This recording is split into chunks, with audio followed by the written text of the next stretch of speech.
أعوذ بالله من الشيطان الرجيم بسم الله الرحمن الرحيم وقفينا على آثارهم بعيسى ابن مريم مصدقا لما بين يديه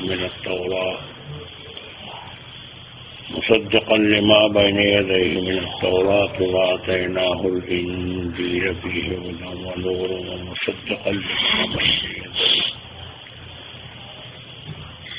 ومصدقا لما بين يديه من التوراة وهدى وموعظة للمتقين وليحكم أهل الإنجيل بما أنزل الله فيه ومن لم يحكم بما أنزل الله فأولئك هم الفاسقون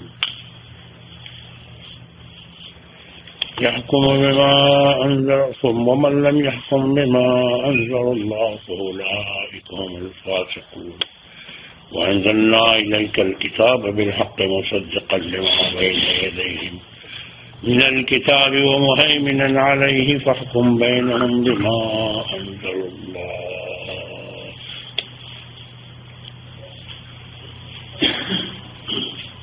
ولا تتبع أهواءهم عما جاءك من الحق لكل جعلنا منكم شرعة ومنهاجا ولو شاء الله لجعلكم أمة واحدة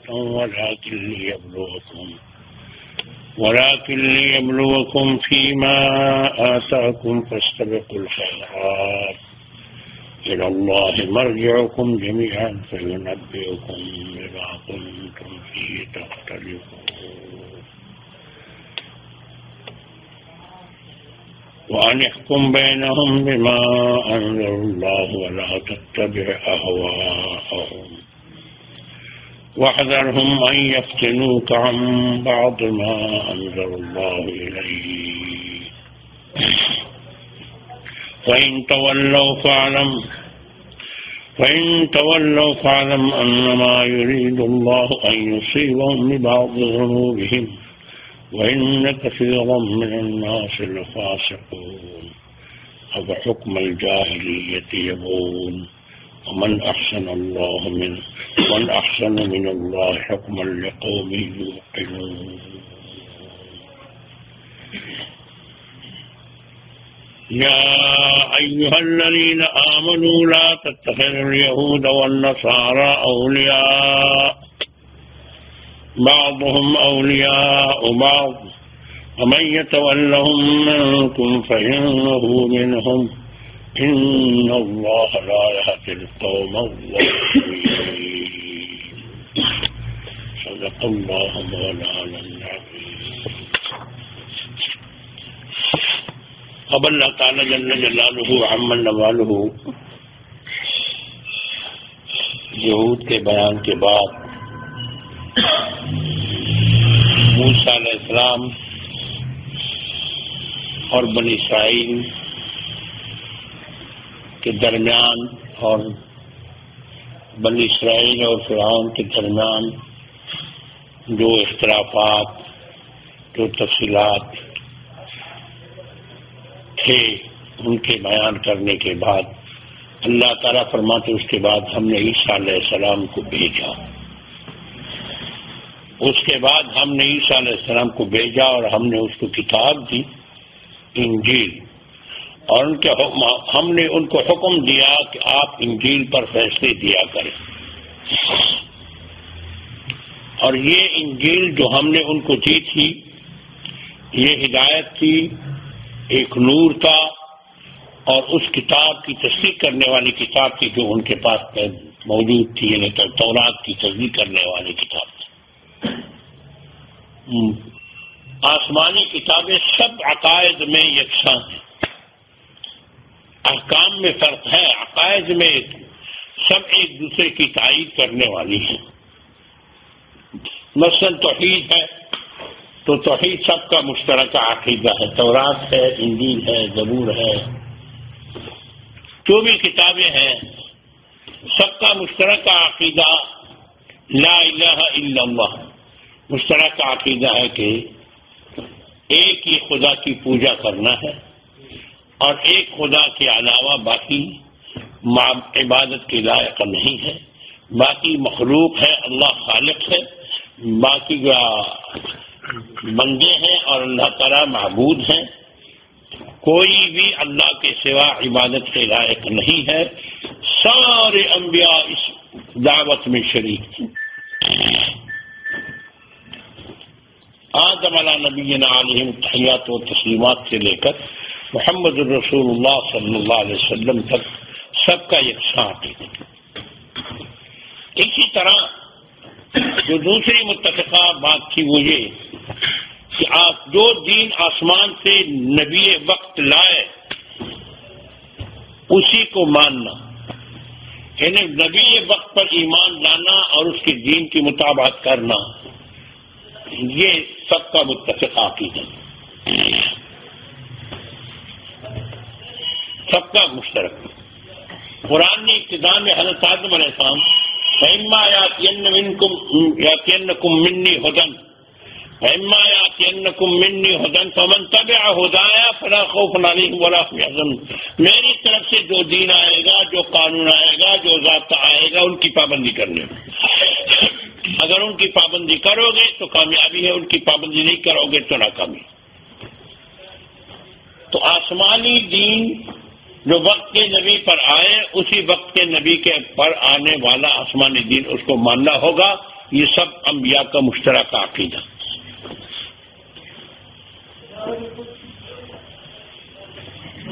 اور تیسری بات آخرت کا ماننا کہ موت کے بعد حیات ہے، موت کے بعد حساب ہے، موت کے بعد ایک دن آنے والا ہے جس میں یہ سب دوبارہ زندہ ہوں گے اور سب کا حساب و کتاب ہوگا۔ یہ بھی تمام انبیاء کا مشترک عقیدہ ہے۔ دوسری تعبیر سے کہ توحید، رسالت اور قیامت یہ سب کا مشترک عقیدہ تھا کہ تو اللہ کو ایک ماننا، اپنے وقت کے نبی کو برحق ماننا، اس کے دین کو برحق ماننا اور قیامت کو حق ماننا، یہ تینوں چیزیں اعتقادی چیزیں تھیں اور بنیادی چیزیں تھیں، اور ان پر تمام انبیاء متحد اور متفق تھے۔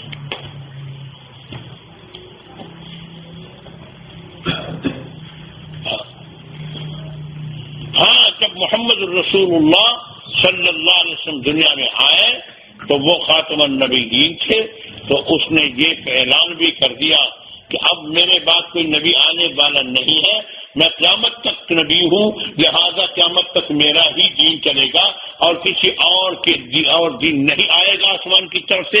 اور اسی وجہ سے جب آسمان کی طرف سے کوئی اور دین آنے والا نہیں ہے تو اسی وجہ سے بعد میں کوئی مدعی نبوت کو نبی کہنا یا نبی ماننا یہ کفر ہے اور یہ غلط ہے۔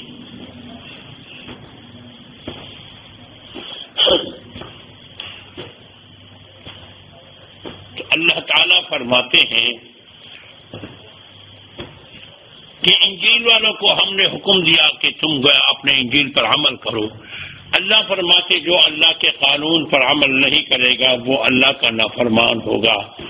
وَلْيَحْكُمْ أَهْلُ الْإِنْجِيلِ بِمَا أَنزَلَ اللَّهُ فِيهِ، فیصلہ دیا کریں اہل انجیل ان احکام پر جو اللہ نے انجیل میں نازل فرمائے ہیں، اور جس نے اس دین پر فیصلے نہیں دیے جو اللہ نے نازل فرمایا فَأُولَٰئِكَ هُمُ الْفَاسِقُونَ، وہ نافرمان ہے۔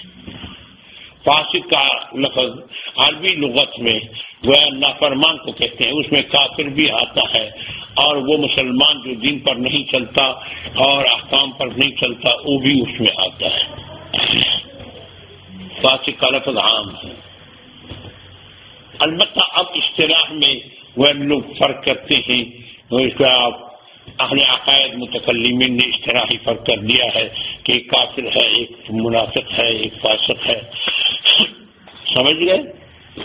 بہرحال عربی کیا زبان میں، عربی لغت میں فاسق نافرمان کو کہتے ہیں، فاسق نافرمان۔ اللہ فرماتے اس کے بعد وَأَنزَلْنَا إِلَيْكَ الْكِتَابَ، انجیل کے بعد ہم نے آپ کی طرف کتاب نازل کی، یعنی قرآن کریم۔ قرآن کریم بھیج دیا. یہ بھی ایسی کتاب تھی کہ یہ اس کتاب کی تائید کرنے والی کتاب تھی. جیسے میں نے بتایا کہ عقائد میں تمام کتابیں مشترک ہیں، ایک دوسرے کی تائید کرنے والی ہیں. عقائد میں کتابوں میں آسمانی کتابوں میں اختلاف نہیں ہے، تمام آسمانی کتابیں متفق اور متحد. اللہ فرماتے ہیں جو وَأَنزَلْنَا إِلَيْكَ الْكِتَابَ بِالْحَقِّ مُصَدِّقًا لِمَا بَيْنَ يَدَيْهِ، یہ قرآن بھی تصدیق کرنے والی کتاب تھی اس کتاب کی جو پہلے، یعنی مراد انجیل ہے. وہ مہیمن علیہ، اور اس پر محافظ اور نگہبان، یعنی ان کے غلطیوں کو غلط نشاندہی کرنے لگے اور ان کے صحیح کو صحیح کرنے.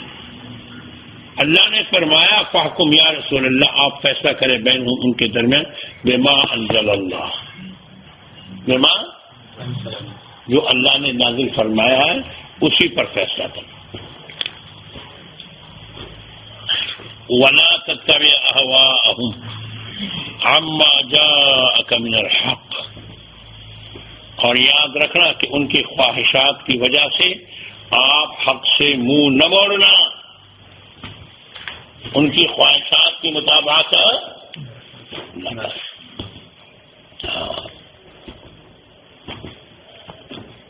یہ وہ بنیادی نکتہ ہے.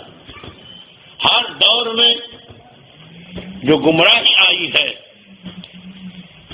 یہود گمراہ ہو گئے، نصارہ گمراہ ہو گئے، اور اب مسلمان بھی جو گمراہی کی طرف جا رہے ہیں وہ یہ ہے کہ وقت کے اندر ایسے علماء پیدا ہو جاتے ہیں، ایسے پیر پیدا ہو جاتے ہیں کہ وہ عوام کی خواہشات کو دیکھتے ہوئے مسائل بیان کرتے ہیں کہ عوام خوش ہو. وقت کا تقاضا ہے، حکمت کا تقاضا ہے. عجیب عجیب تعبیرات ہیں. وقت کا تقاضا ہے، حکمت کا تقاضا ہے. یہ تو فلسفہ ہے. حق بات نہیں کہتے. کیوں؟ کہ پھر عوام مجھے پسند نہیں کریں گے. عوام مجھے پسند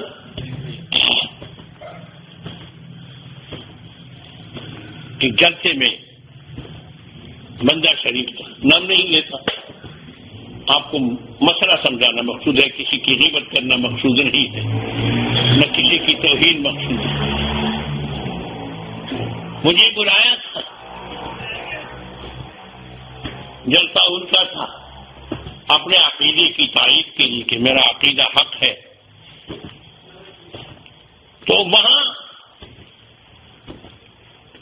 یہاں تک تو بات، وہاں ویڈیو بنا رہے تھے،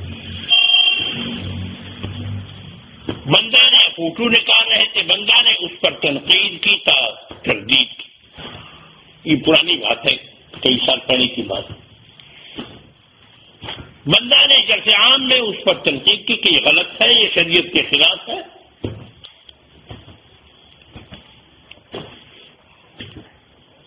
اب یہاں تک تو میں اہل حق ہوں کہ مجھ سے اپنے عقائد کی تائید کے لیے تو مجھے بلا رہے ہیں کہ یہ بڑا مفتی ہے، میری تائید کرتا ہے، میں حق پر ہوں.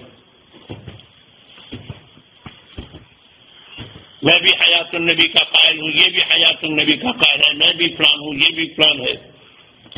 یہاں تک تو میں اہل حق ہوں. جب میں نے یہ مسئلہ بیان کر دیا تو میں چلا گیا وہاں. یہ گڑبڑ ہوتا رہا تو میں چلا گیا. تو مجھے کسی نے دوست نے بتایا جو وہاں موجود تھا کہ جب ان کا بیان ہو رہا تھا تو ان کی ویڈیو بن رہی تھی، اور انہوں نے کہا کہ بعض مولوی یوں بھی کہتے ہیں کہ جائز ہے، لہٰذا میں اس کے مسلک پر چل رہا ہوں. میں اسے یعنی یہاں تک تو جہاں تک ان کے عقائد کی تائید تھی وہاں تک تو میں حق پر تھا، اور مجھے بلایا کہ یہ بڑے مفتی ہیں اور یہ میری تائید کر رہے ہیں، لہٰذا میں حق پر ہوں. اپنی تائید کے لیے تو مجھے بلایا، مگر جب ان کے خلاف بات آئی تو اس کو قبول کرنے کے لیے تیار نہیں، کیونکہ یہ ان کے مزاج کے خلاف، یہ ان کی خواہشات کے خلاف، یہ عوام کی خواہشات کے خلاف اتباع الہوا لوگوں نے دین بنایا ہے، تو وہ اپنے خواہشات کو چھوڑنے کے لیے تیار نہیں۔ ہر دور میں جب ایسے مولوی پیدا ہو گئے، ایسے پیر پیدا ہو گئے کہ عوام کی خواہشات کو دیکھتے ہوئے دین بیان کرنے لگے تو وہ اللہ تعالیٰ کا عذاب بھی آتا ہے اور اس وقت دین بھی بگڑ جاتا ہے۔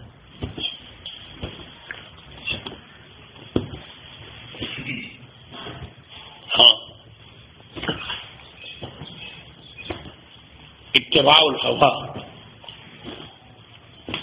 اللہ تعالیٰ فرماتے ہیں دوسری جگہ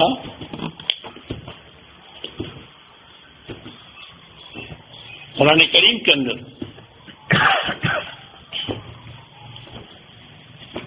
وَإِنَّ كَثِيرًا مِّنَ الْأَحْبَارِ وَالرُّهْبَانِ لَيَأْكُلُونَ أَمْوَالَ النَّاسِ بِالْبَاطِلِ، اور دوسری جگہ اللہ تعالیٰ فرماتے ہیں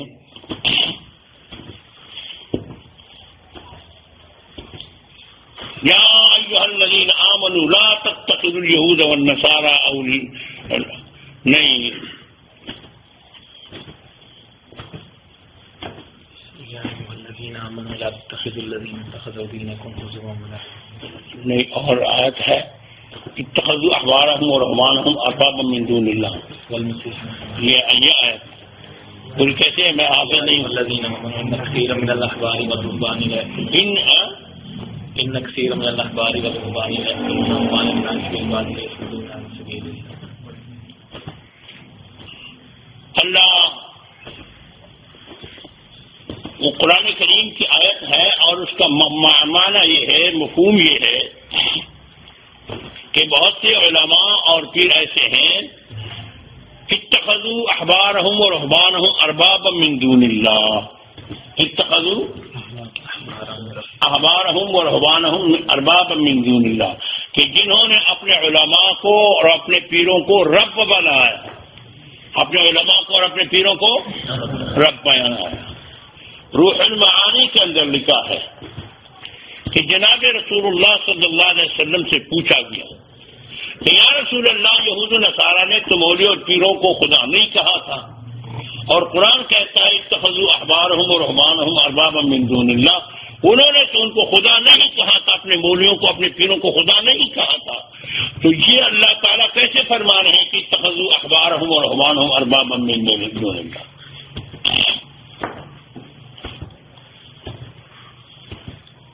علامہ آلوسی نے روح المعانی میں نکل کے یہ روایت نکل کے حدیث، تو حضور صلی اللہ علیہ وسلم نے فرمایا کہ انہوں نے احکام شرعیہ میں ان کی مطابقت شروع کی، خدا کے حکم کے مقابلے میں مولوی صاحب کہتے کہ ناجائز کو جائز کہتے تو وہ ان کو مانتے، پیر صاحب ناجائز کو جائز کہتے تو وہ مانتے، پیر صاحب کہتے کہ جی دل کی نماز پڑھنی چاہیے، ظاہری نمازوں سے کچھ نہیں بنتا تو یہ مانتے تھے،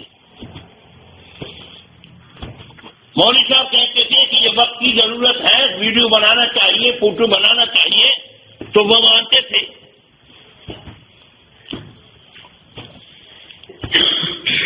شریعت کے مقابلے میں اپنے پیروں اور مولویوں کی بات مانتے تھے، شریعت کے مقابلے میں تو ایسے ہی رب بناتا کہ تشریع میں، قانون سازی میں، وہ احکام شرعیہ میں خدا کے قانون کے مقابلے میں اپنے پیروں اور مولویوں کی مطابقت کرتے تھے، تو اس کا معنی یہی ہے، حضور نے جواب فرمایا اتخذوا احبارهم ورهبانهم اربابا من دون اللہ۔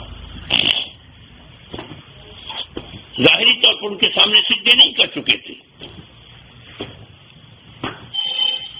شریعت کی تحریف میں، شریعت کی مخالفت میں، اللہ کے احکامات کی مخالفت میں اپنے پیروں اور اپنے مولویوں کی مطابقت کرنے لگے، تو اس کا معنی یہ ہے کہ خدا کے مقابلے میں ان کو خدا مانا، کہ خدا کہتا ہے کہ ناجائز ہے، اور مولوی صاحب کہتا ہے کہ یہ جائز ہے، خدا کہتا ہے کہ یہ جائز ہے، مولوی صاحب کہتا ہے یہ ناجائز ہے۔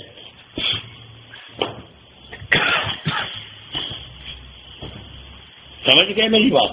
اللہ سمجھ لیتا تھا. آج وہی فتنوں کا دور ہے. جو یہود و نصارہ اپنے دین سے کھیل کھیلتے تھے، آج وہی کھیل شروع ہے. میں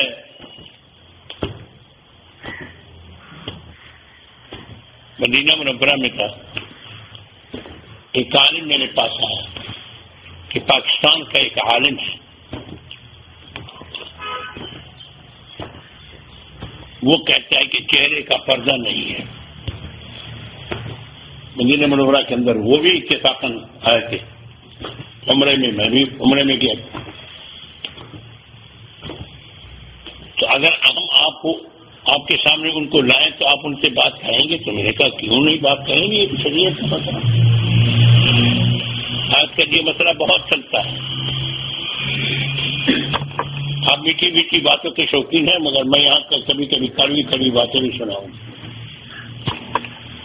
کہ چہرے کا پردہ، وہ کہتا ہے، مولوی صاحب کہتا ہے کہ چہرے کا پردہ نہیں. وہاں مدینہ منورہ کا رہنے والا آدمی تھا، وہ آیا اور اس نے فرمایا کہ آپ کے پاکستان کا ایک عالم آیا ہے، وہ کہتا ہے.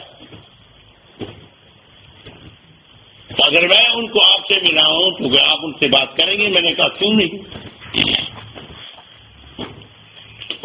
پیاروں سمجھ لو، ایک غلط فہمی مولویوں کو لگا ہے، اور بعض مولویوں کو سب نے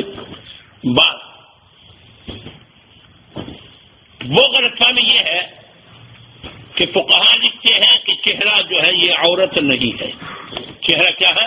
اگر نماز میں چہرہ ننگا ہو تو نماز ہو جاتی ہے، چہرہ عورت نہیں. اس لیے جب چہرہ عورت نہیں ہے تو لہذا اس کا پردہ بھی نہیں ہے. مگر اللہ تعالیٰ فقہا کو جزائے خیر دے، اللہ تعالیٰ ان کے قبروں پر کروڑوں رحمت سے برسا دے. انہوں نے مسئلہ سمجھایا ہے کہ یہ چہرے کا پردہ اس وجہ سے نہیں ہے کہ یہ عورت ہے، وہ اس وجہ سے ہے کہ اس کے دیکھنے سے فتنہ پیدا ہوتا ہے. یہ فتنہ ہے، دیکھنے سے ہی سارا فساد پیدا ہوتا ہے. ہوتا ہے یا نہیں ہوتا؟ دیدار میں نوائیوں پر ہے زمیں کونی، بازار سے آتے سے ماتے زمیں کونی. جاتے تو صحیح مسائل مسائل پیدا ہوتی ہیں. ہوتے نہیں ہوتے؟ نوجوان کہہ دو، بوڑھے تو بوڑھے ہو گئے. دیکھنے سے سارا فحشات.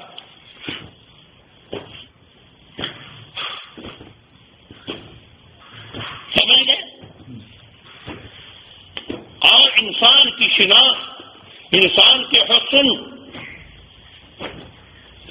کی جھلک اگر دکھائی دیتا ہے تو چہرے سے دیکھتا. ہوتا ہی نہیں ہوتا. تو فقہا نے بھی کہا ہے، علامہ ابن حمام رحمۃ اللہ علیہ نے فتح القدیر وغیرہ نے لکھا ہے، دوسرے فقہا نے بھی کہا کہ یہ چہرے کا پردہ یہ اس وجہ سے نہیں ہے کہ یہ عورت ہے، یہ اس وجہ سے ہے کہ یہ چہرہ فتنہ ہے جس کے دیکھنے سے وہی فساد برپا ہوتا ہے.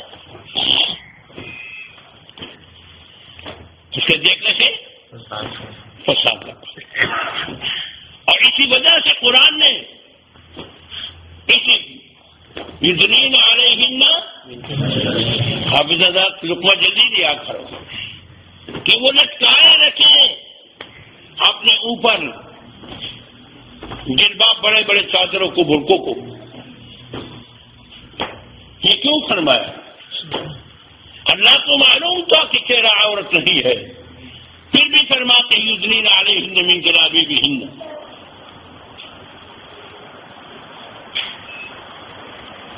سمجھ گئے؟ اور جو حدیث میں آیا ہے کہ آنکھیں بھی زنا کرتی ہیں، وہ زنا ہون نظر، وہ زنا ہون، تو آنکھوں کی نظر وہ عموماً کہاں لگتی؟ آپ خود سوچیے. چہرے کی.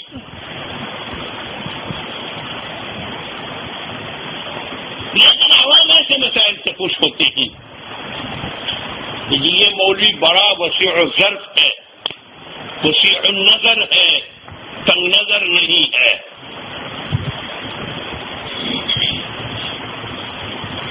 تو عوام کو خوش کرنے کے لیے خدا کے احکامات کی مخالفت کرتے ہیں۔ ایسے ہی علماء، سارے نہیں، ایسے ہی علماء، ایسے ہی پیر جو عوام کی خواہشات کو دیکھتے ہوئے شریعت کے مخالف احکامات بتاتے ہیں، یہی امت کے اندر بدترین محبت ہے،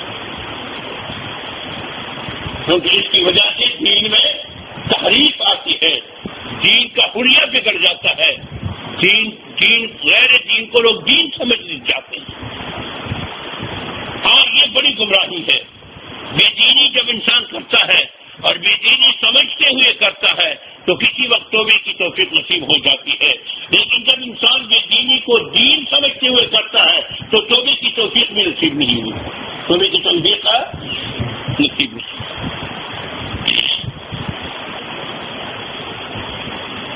اللہ تعالی ہم سب کو اتباع شریعت نصیب کرنا اور ان علماء حقہ کی اتباع نصیب فرما دے جو شریعت کا خیال رکھتے ہیں، عوام کی خواہشات کا خیال نہیں رکھتے۔ کہ عوام کیا کہتے ہیں، عوام کیا کہتے ہیں، عوام ناراض ہو جائیں گی، لوگ ناراض ہو جائیں گے، سمجھ گئے؟ اللہ سمجھے سب کو۔ آج کل یہ بڑی بیماری، وبائی بیماری ہے، وبائی بیماری، سمجھ گئے؟ ہاں مجھے خود بھی لوگ تنگ نظر کہتے ہیں۔ آج ترقی کا دور ہے، ہمیں اپنا چینل بنانا چالو کرنا، ایسے مولوی بھی ہے کہتے ہیں اپنا چینل چالو کرنا، ضرورت ہے وقت کی، مرزائیوں کی چینل ہے، بریلویوں کی چینل ہے، فلان کی چینل ہے، فلان کی چینل ہے، ہمیں اپنا چینل چالو کرنا چاہیے تاکہ جو لوگ اس پلیتی اور نجاست سے محفوظ ہے وہ بھی اس میں مبتلا ہو جائے، اس کے گھر میں بھی ٹی وی چلا جائے۔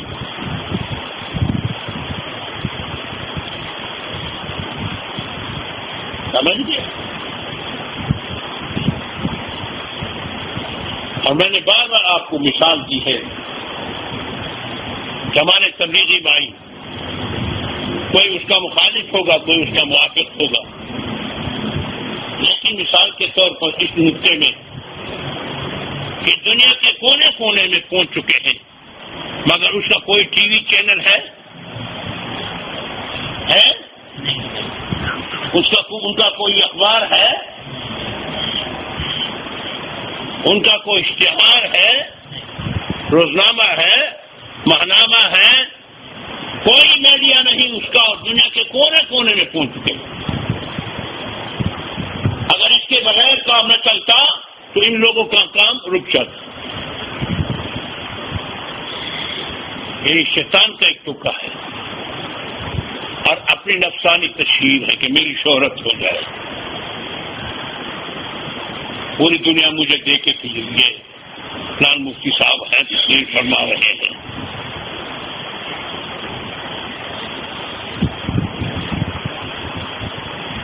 اللہ آپ اور ہم سب کو سمجھ دیتا ہے۔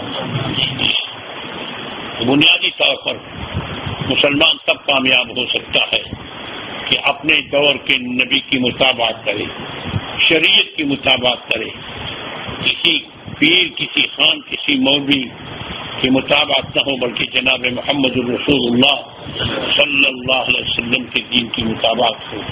اللہ تعالی ہم سب کو اتباع شریعت نصیب فرما دے، اتباع شریعت نصیب فرما دے، یہی بنیادی چیز ہے۔